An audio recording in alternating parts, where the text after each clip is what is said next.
drogue dérivée du chanvre indien, le cannabis peut être consommé sous forme d'herbe, de résine ou d'huile.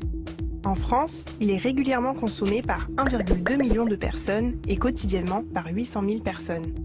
Dans l'Hexagone, 11% des jeunes de 17 ans en ont déjà fumé, contre 6% en Guadeloupe, 8% en Guyane et en Martinique. Depuis la loi du 31 décembre 1970, fumer du cannabis est passible de 3 750 € d'amende et d'1 an de prison ferme. Ainsi, en Europe, la France est à la fois l'un des pays les plus répressifs en la matière et le pays où l'on en consomme le plus. Alors, la répression des consommateurs est-elle efficace? Faut-il dépénaliser le cannabis? On en parle tout de suite sur le plateau d'Eltom. Avec nos invités, professeur Amine Benyamina, bonsoir. Bonsoir. Vous êtes psychiatre, addictologue, vous êtes pour la légalisation du cannabis. Vous allez nous expliquer dans un instant pourquoi. Dadi Mori, bonsoir. Vous êtes chanteur, pilier de la scène reggae dance hall française. Vous avez confondé en 95 le célèbre duo Ragassonic. Vous comptez un certain nombre de fans sur ce plateau, n'est-ce pas, Andy Bien et sûr. Louise? À l'époque, vous chantiez notamment une chanson qui était intitulée « Il faut légaliser la ganja ». Pour se débarrasser des vendeurs de cam, c'est ce que vous chantiez à l'époque. Aujourd'hui, vous prenez vous aussi la légalisation. Vous nous direz pourquoi. Je précise également que votre dernier album, intitulé Mori, est disponible sur toutes les plateformes légales, évidemment, de téléchargement. Enfin, Thierry Clair, bonsoir. Alors vous allez incarner le camp du contre sur le plateau d'Eltom ce soir. Vous êtes policier, représentant du syndicat UNSA Police. Faut-il dépénaliser le cannabis? Débat sociétal récurrent dans ce pays. Andy, nous avons posé la question à nos téléspectateurs. Et oui, et une question très simple avec deux réponses très simples. Selon vous, faut-il dépénaliser le cannabis? Oui ou non? Et la réponse est à 68% pour un oui et nous sommes à 32% pour un non. Alors pour qu'on comprenne bien de quoi on parle, quand on parle de dépénalisation, ça veut dire que la consommation est autorisée, est tolérée, mais pas la commercialisation. C'est le cas de l'Espagne, de l'Italie, de la Belgique ou du Luxembourg. Et quand on parle de légalisation, là, il s'agit d'autoriser la vente de cannabis et de la réguler. Et c'est le cas là aux Pays-Bas, au Canada ou encore dans plusieurs États américains. La France, comme on vient de le voir, a une législation particulièrement répressive. Lors de la dernière élection présidentielle, seuls 3 candidats s'étaient dit favorables à la dépénalisation. Benoît Hamon, Jean-Luc Mélenchon et Philippe Poutou. Emmanuel Macron, lui, a proposé la possibilité d'instaurer une amende. La loi a été adoptée, les décrets d'application n'ont pas encore été pris. Donc cette mesure n'est pas encore entrée en vigueur à l'heure où l'on parle aujourd'hui dans ce pays. Amine Benyamina, vous êtes donc psychiatre, addictologue et pour la légalisation du cannabis. Ça peut paraître paradoxal. Expliquez-nous pourquoi. Ça peut paraître paradoxal, mais si cette position est la mienne, et c'est une position qui est partagée par un grand nombre de personnes qui ont l'habitude de rencontrer et de soigner des jeunes, surtout des jeunes consommateurs de cannabis, c'est qu'on est arrivé à la conclusion toute simple et plutôt contre-intuitive que la prohibition est le moteur de la consommation et le moteur du trafic.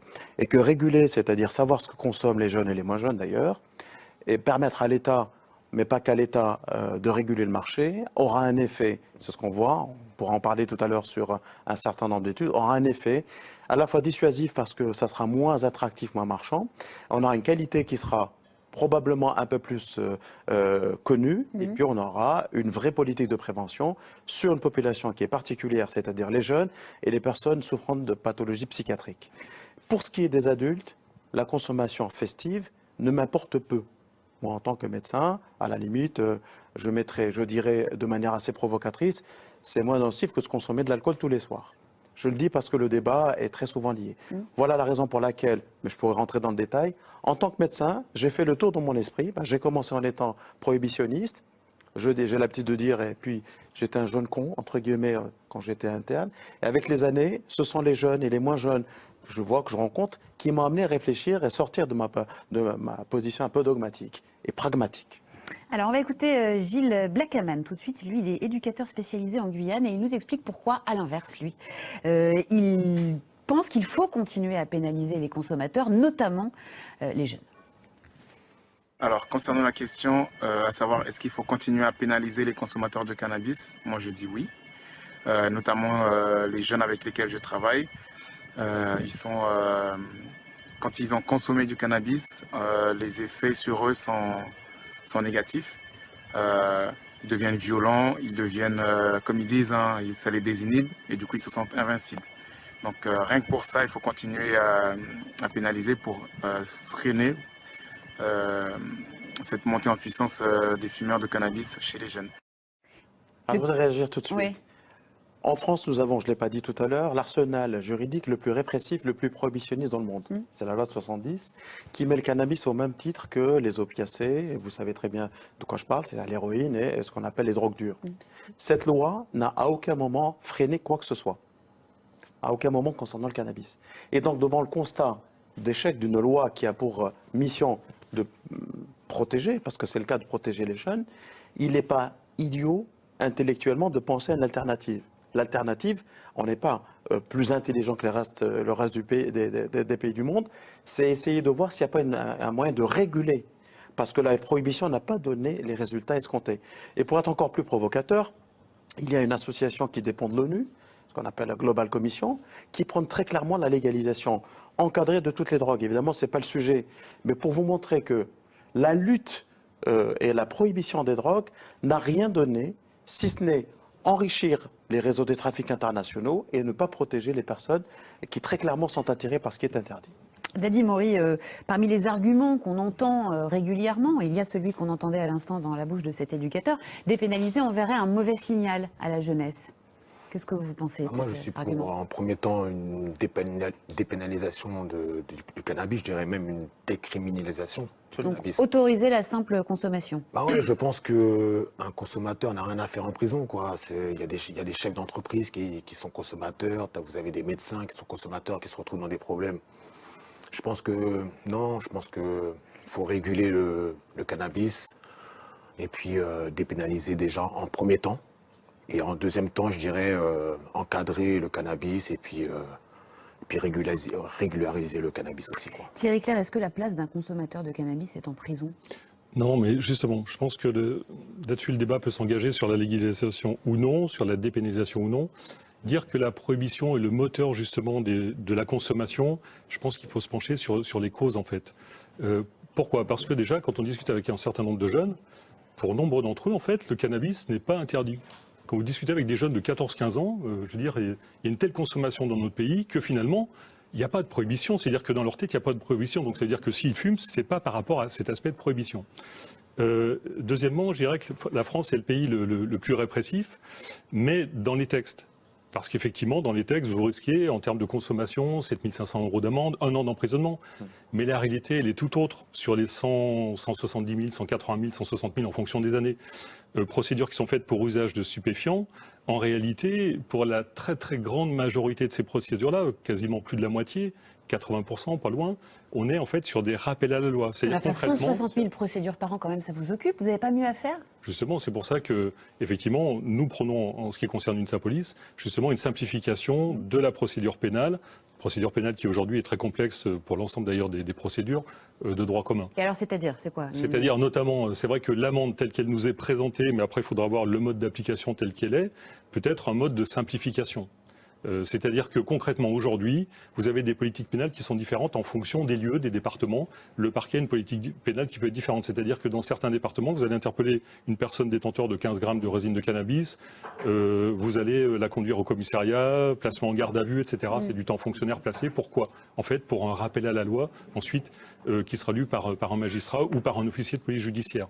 Donc c'est vrai que finalement, le résultat, on va mobiliser du monde en fait pour une procédure qui va finir au panier. Dans d'autres circonstances, on va avoir des procédures simplifiées qui déjà sont des allègements actuellement. S'il y a moins de 10 grammes par exemple de résine de cannabis, dans des grands centres urbains notamment, où les gens vont en fait simplement être entendus, conduite au commissariat, appréhension de la matière stupéfiante, et en fait ensuite... procédure qui a fait une procédure simplifiée qui avait duré 50 minutes, c'est une audition libre. La personne ensuite remise en liberté. Voilà. Alors simplement, je reprends l'argument qui vient d'être exposé, c'est-à-dire les jeunes, et ce qui est la réalité, n'ont pas conscience du caractère interdit et illégal de la consommation du cannabis. Et pour cause, la loi telle qu'elle est écrite est une loi inadaptée, inapplicable. On ne va pas mettre 60% de nos jeunes qui ont expérimenté le cannabis à 17 ans en prison.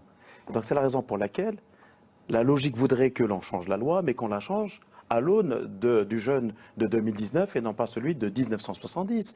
Nous sommes sur une loi de 1970, on est sorti 68, on a mis un certain... C'est pas le même jeûne, ce n'est pas le même cannabis et ce n'est pas le même contexte. Il est clair qu'il faut évoluer avec son époque. Et l'évolution avec son époque, c'est la réduction des risques qu'on appelle la RDR. La réduction des risques, c'est la protection des jeunes. La protection des jeunes, ce n'est pas la prohibition. C'est ce qui est très important. Je pense, si vous me donnez une minute, rappelez dans quelles circonstances on a rendu ce produit, le cannabis, interdit. C'est le fait d'officiers américains, de la CIA, qui ont décidé de classer, pour des raisons politiques, le cannabis au même titre que l'héroïne.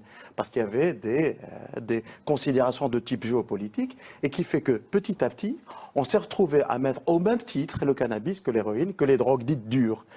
Et en France, on est le premier pays de consommateur du cannabis.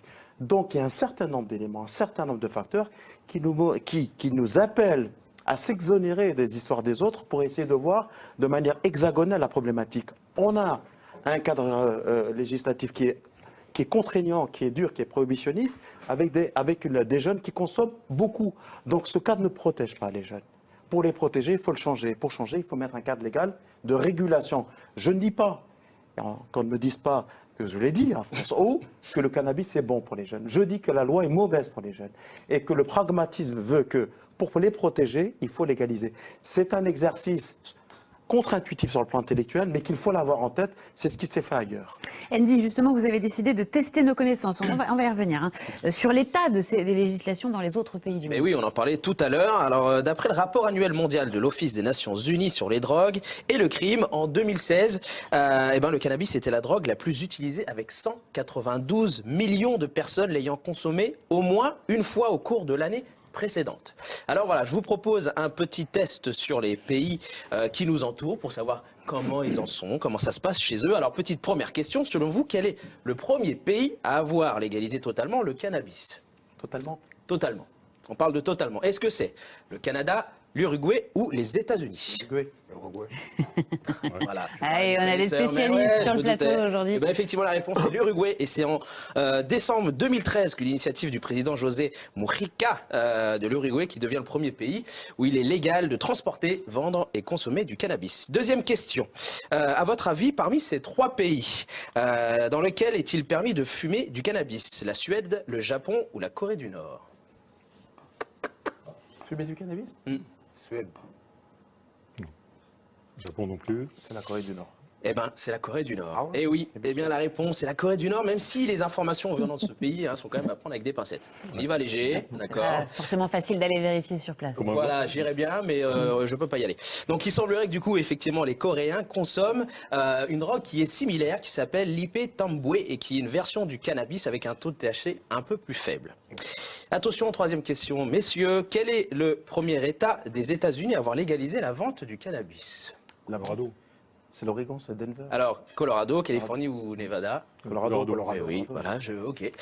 J'aurais dû faire un quiz sur la porcelaine, mais c'est pas grave. Alors la réponse est effectivement le Colorado. En effet, en janvier 2014, le Colorado devient le premier État américain à permettre la vente contrôlée du cannabis, avec pour effet plus de 120 millions de dollars de recettes. Alors c'est énorme, et il faut savoir que du coup, tout ce qui a été amassé par cet État a été utilisé pour pouvoir faire des établissements scolaires et tout ça.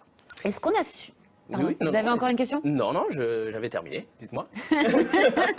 Non, j'allais demander à nos invités si on avait suffisamment de recul aujourd'hui pour tirer des enseignements de ces expériences qui ont été menées aux États-Unis et dans différents pays. Alors il y a une étude qui s'appelle Canalex, qui a été conduite par des gens de l'UNESJ, de l'OFDT, de l'Observatoire des drogues et des toxicomanies, qui a pris le recul sur 2 années, de 2015 à 2017, en fait, pour faire une analyse, je dirais, objective avec des éléments chiffrés et qui ont en fait se sont rendus sur place avec des études à l'intérieur, à l'extérieur par rapport à des gens qui consommaient, voir comment l'économie se positionnait à ce niveau-là. C'est vrai que quoi qu'il en soit, si vous voulez, il y a des éléments qui sont ressortis, c'est-à-dire que sur la consommation notamment des mineurs, on ne peut pas dire qu'il y ait une augmentation en tout cas qui apparaisse. Par contre, sur la consommation chez les majeurs, il y a une augmentation relativement importante dans l'État du Colorado, moins importante dans l'État de Washington, mais il y a quand même une augmentation. Et notamment une fréquence, en tout cas, qui apparaît de consommation qui est beaucoup plus importante. Donc ça, c'est effectivement un effet négatif, en tout cas, de cette légalisation. Sur l'argument qui était développé par le professeur Benyamina peu avant le quiz d'Andy, légaliser pour mieux encadrer et pour mieux protéger finalement la jeunesse, si je ne déforme pas vos propos. Exactement ça. Mais c'est vrai que ce qui apparaît aussi dans cette analyse, on ne va pas tout la décortiquer, mais c'est que le marché noir continue également. Mais il continue sur d'autres produits, voire sur les mêmes produits, de moins bonne quantité, avec des taux de THC. En fait, c'est la matière, enfin la molécule psychoactive en fait du produit, et donc avec des taux de THC qui sont beaucoup plus importants, par exemple, ou avec d'autres produits. Donc c'est vrai qu'en fait le marché noir est toujours en état. Et par contre, il y a d'autres incidences qu'on peut trouver également par rapport à justement à cette consommation de cannabis, notamment sur l'accidentologie. L'accidentologie par rapport à des gens qui conduisent en état d'ivresse cannabique, qui est plus importante. Et également, puisque on peut trouver vous faites de la cuisine ici, mais on peut trouver des gâteaux, des boissons, parce que le cannabis peut également s'ingérer de façon alimentaire. Donc, si vous voulez, on a des gens qui en fait consomment sans connaître en fait la quantité de substances qu'ils peuvent ingérer. Et on a effectivement des cas d'hospitalisation. Alors là-dessus, les chiffres ne sont pas très, très parlants. Il faudra voir sur le plus long terme, en fait, mais en tout cas des gens qui sont hospitalisés justement par rapport à des surdoses, qui font des bad trips, en fait, par rapport à des surdoses de cannabis. Mais alors là, c'est l'un des arguments qui sont développés par le camp de la légalisation, de la dépénalisation, c'est contrôler la qualité du produit. Alors évidemment. Alors peut-être 2 points rapidement. La question c'est, faut-il changer le cadre légal ? Oui, évidemment, il faut le changer, mais ce n'est pas pour autant que le produit n'a pas un aspect nocif. Ne parlons pas du cannabis thérapeutique, qui est un autre sujet, mais qui est intéressant. Mais lorsqu'on a changé la loi dans ces États, on a mis des commissions de surveillance et d'évaluation. Il y a un certain nombre d'effets pervers qui sont arrivés liés à la légalisation qui ont été corrigés depuis. Par exemple, il y a eu un marché de dérivés du cannabis qui était folklorique aux États-Unis. Et par exemple, dans l'Oregon, l'État de l'Oregon, on a commencé à y mettre bon ordre. On le sait bien. Aux États-Unis, la légalisation a été beaucoup poussée par le lobby du fric. Donc, Bien sûr. c'est ce qui pose problème. Ce n'est pas ce que je souhaite pour la France. J'ai clairement dit. Excusez-moi de vous couper, mais vous avez des sociétés qui sont cotées en bourse. Bah, on le sait bien. Et donc, si vous voulez, on est dans le business, en fait, dans le business du cannabis. Ce n'est pas le but. On ne peut pas l'empêcher, mais en France, on est un pays très, très administré et on peut parfaitement protéger en encadrant et en régulant. C'est la raison pour laquelle j'ai fait préciser que j'étais pour la légalisation dans un cadre hexagonal et non pas pour la dépénalisation. Ce sont les grosses sociétés qui ont poussé aux États-Unis. Ils ont poussé avec les associations et on s'est rendu compte que les associations qui étaient historiquement celles qui souhaitaient consommer tranquillement leur cannabis ont été balayées par les grosses entreprises qui sont venues derrière. On a vu le cannabis artisanal, par exemple, en Jamaïque. Ils sont en train actuellement de péricliter parce que leur culture ont été rachetées. Donc, que les choses soient claires, il y a un monde à l'intérieur de ce terme. Il faut qu'on provoque, qu'on crée notre propre modèle. C'est la raison pour laquelle on demande à la tutelle, on demande aux autorités en France, non pas de légaliser, mais de réfléchir sur un modèle de réduction et de régulation à la française. Ni espagnol, ni canadien, ni italien, ni uruguayen et encore moins américain. Alors on va revenir sur un argument qui fait beaucoup réagir. Le consommateur de cannabis va plus tard consommer des drogues plus dures. C'est vrai que c'est ce qu'on entend. En tout cas dans la bouche des anti-légalisations. Non, je pense que c'est une bêtise de dire ça. Je pense qu'un consommateur de cannabis ne recherche pas la même chose qu'un consommateur de cocaïne et un consommateur de cocaïne ne recherche pas la même chose qu'un consommateur d'héroïne. Donc je pense le fait ça arrive qu'il y ait des jeunes qui commencent par le cannabis et qui finissent, mais ça c'est pas le cannabis qui crée ça, c'est l'environnement du jeune. C'est fréquentation et tout ça, donc faut pas mélanger, je pense que c'est une bêtise de dire ça. Ça c'est vieux jeu un peu. Thierry Clair, pourquoi ces politiques répressives sont un échec? On l'a dit, on a une des législations les plus répressives du monde et on a également un taux de consommation, on a le taux de consommation le plus élevé en Europe chez les jeunes. Il faut redire une chose, politique répressive, mais qui n'est pas appliquée dans les textes. Parce qu'elle n'est pas applicable. Qui pourrait être appliquée, mais qui ne l'est pas. Et donc c'est vrai qu'aujourd'hui, non mais c'est vrai que quand vous interpellez un jeune, qui a par exemple... Vous avez compte combien de policiers il faut mettre? Attendez, c'est pas les gilets jaunes, hein, c'est pire. C'est ce que disait Amine Benyamina tout à l'heure, on va pas mettre 60% de la jeunesse française en prison. Il ne s'agit pas de ça, il ne s'agit pas de mettre les gens en prison. Là, en l'occurrence, on parle d'amende forfaitaire. Non, on parle... C'est ce que prévoit la loi, effectivement. L'ensemble des lois prévoit des échelles de peine, avec des sanctions minimales, des sanctions maximales. Les sanctions maximales ne sont jamais appliquées. Et l'emprisonnement est appliqué de façon vraiment très exceptionnelle. Si on part du principe et sur le débat en disant, alors là, excusez-moi, vous avez tout faux là-dessus, parce que si vous partez du principe en disant, mais on va emprisonner les gens qui consomment un joint, qui consomment 2 joints, l'esprit de la loi n'est pas celui-là, premièrement, et en plus, la loi n'est pas appliquée dans ce sens-là. Donc il faut quand même garder raison quand on s'exprime sur ce sujet. La loi, elle est répressive sur le papier.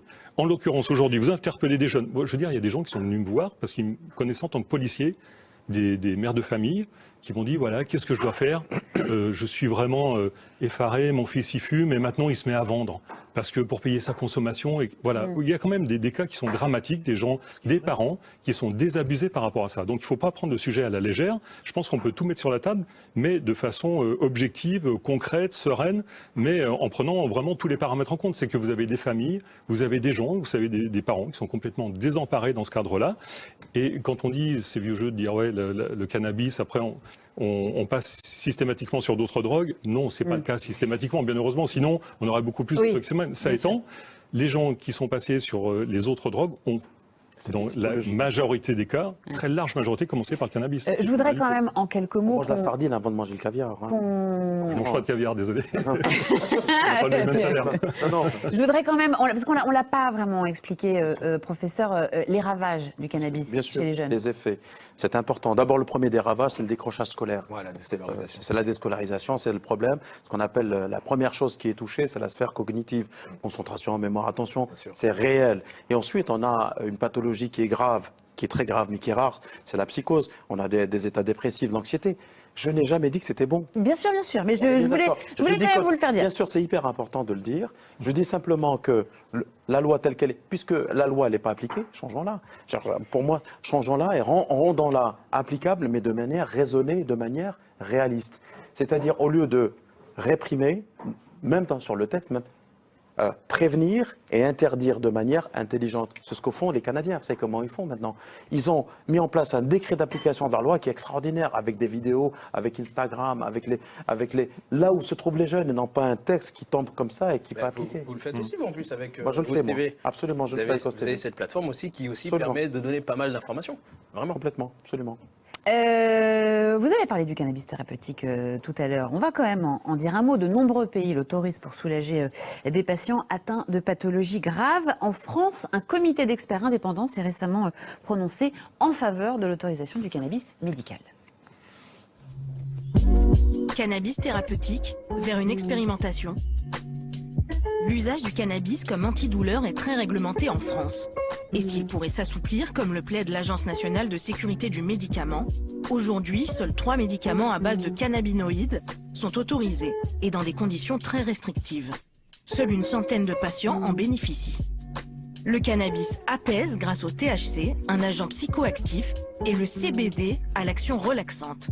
Le docteur Eddy Citadel nous explique ses effets thérapeutiques depuis la Guadeloupe. Effectivement, il a démontré que le cannabis avait des effets thérapeutiques très importants, à savoir des effets antidouleurs, mais aussi des effets de stimulation de l'appétit, en particulier chez les patients atteints du sida qui sont très anorexiques. Et aussi, il peut agir contre des actions des chimiothérapies anticancéreuses. Ces chimiothérapies anticancéreuses qui peuvent entraîner des vomissements, des nausées importantes, on le sait. On sait aussi que le cannabis a des effets bronchodilatateurs, à savoir que ici, dans les Antilles, il est souvent utilisé comme bronchodilatateur, utilisé en thé, en infusion, en décoction, qui aide la pharmacopée habituelle à agir sur ces patients asthmatiques. La consommation sous forme fumée est exclue par l'ANSM en raison de la nocivité de la combustion. Une trentaine de nations dans le monde, dont 21 dans l'Union européenne, autorisent le cannabis thérapeutique. La France les rejoindra-t-elle? L'Agence nationale de sécurité du médicament souhaite une expérimentation avant la fin 2019.